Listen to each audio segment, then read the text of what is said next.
All right, so with the 10th pick in the 2025 NFL Draft, the Chicago Bears go ahead and select Colston Loveland, tight end out of Michigan. Now, I'm not going to talk too much about him because I am a little late to the party. I'm recording this at 11 p.m. the next day after he got drafted, so pretty much everyone's already heard everything there is to know about Colston Loveland, but I'm still going to give some pointers here and there and kind of my thoughts on what he is and who he is.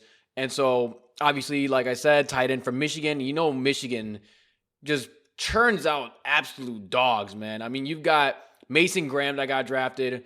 From there, you've got Colston Loveland, obviously, from us. You got Will Johnson there. You got Kenneth Grant there. I mean, you got a lot of players. And obviously, last year with J.J. McCarthy, which I'll actually get into in a little bit here.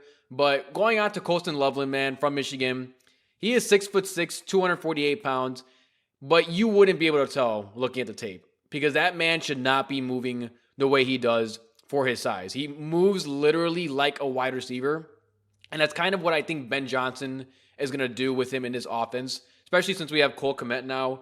You know, I really think that Ben Johnson is going to use Colston Loveland, at least for this year, as more of a slot wide receiver, a guy that can just do it all from all parts of the field. And that's totally fine by me, man, because he is one of the best route runners that I have ever seen for a tight end. So much so that I kid you not when I say this, he could be one of the better route runners for both, not just tight ends, but also wide receivers at the NFL level. I mean, turn on the tape. He is so fluid. And for me to say that about a guy who is 6'6", almost 250 pounds, is insanity. I mean, route running would be one of the last things that you would think about for a guy that big. You would think to yourself, maybe he's fast, maybe he's strong, maybe he's a good run blocker, whatever. I don't think route running would come to anybody's mind when you're talking about somebody that big. I mean, this dude can just run every route in the tree. He can go deep, he can go short, he can go medium, he can beat you on a crosser, a deep route, a drag route, an out route, in post, whatever, man. He can beat you with any move. Just an absolute mismatch nightmare. And like I said, Ben Johnson is most likely going to use him as a slot receiver. And if you think about the receiver that, the receiving room that we're going to have, obviously we'll announce, I'll put the other video out for the other picks, but you got DJ Moore, Rome Odunze, and at the time, Colston Loveland and Cole Kmet, both Coles in there, by the way. But if you take Colston Loveland as a slot receiver, I mean, think about what you're doing with that.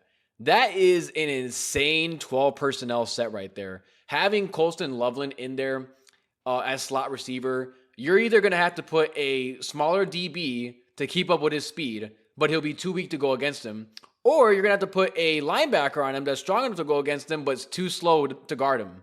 So it really is just a pick your poison moment for any defensive coordinator going against him. So that's one reason why I like the pick, but he's also coming from Michigan, so you know they run the ball a lot. He's not an amazing run blocker, but he's decent. And honestly, that's fine with me. I think he can work on that at the NFL level. He has pretty good comparison to Sam Laporta, which makes sense because of Ben Johnson, you know, being in Detroit, kind of wanting to have his own Sam Laporta in there, had very much success running his offense over there with Sam Laporta. So if Colston Loveland is anything like Sam Laporta, this offense will be amazing. But speaking of Ben Johnson, this is a Ben Johnson pick for a multitude of reasons. But obviously, you know, Ben Johnson was in Ryan Poles' ear with this one. And getting into my thoughts with this one, I will admit I absolutely hated the pick at first. At first, keywords. At first, I hated the pick. And as time went on, I tried to kind of understand it. Really couldn't. For a few reasons. One, because we still had Cole Kmet in there. I didn't think tight end was a need. It was a luxury pick for us at best. And I think what really pissed me off about it more so was the fact that I believe that Tyler Warren is the better prospect. So you have Tyler Warren, who's still on the board, by the way.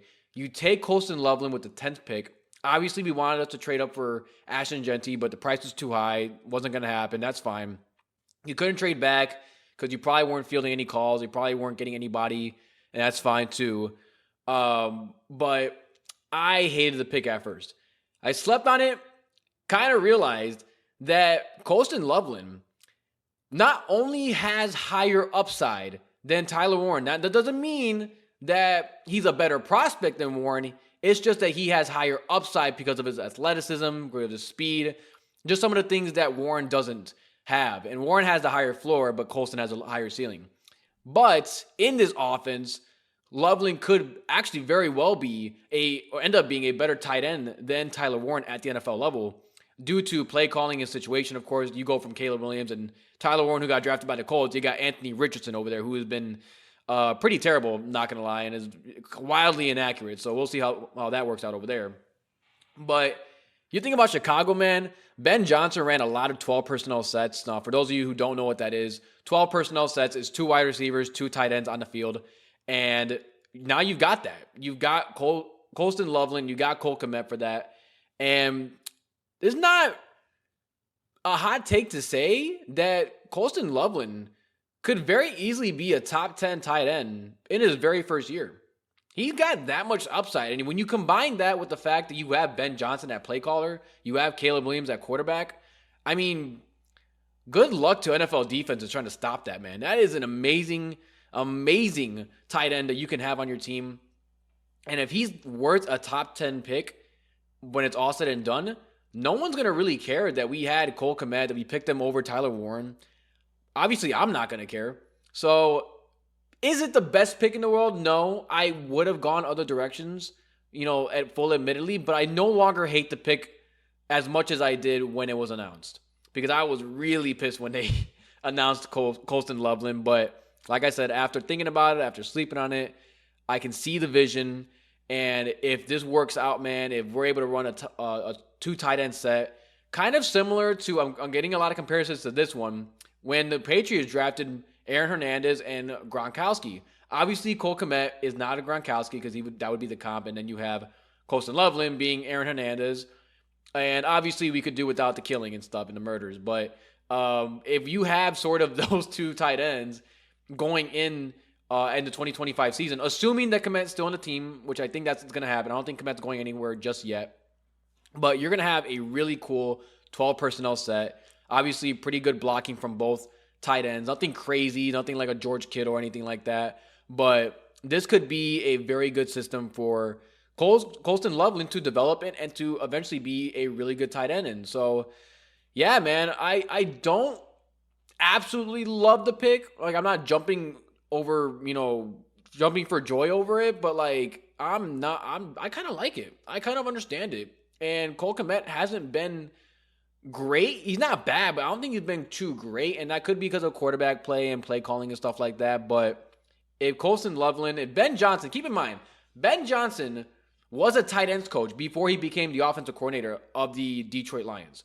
So he was the coordinator, or he was the position coach, and he did well enough at that role that earned him the offensive coordinator job, that earned him the head coaching job, and became the hottest head coaching candidate this past offseason.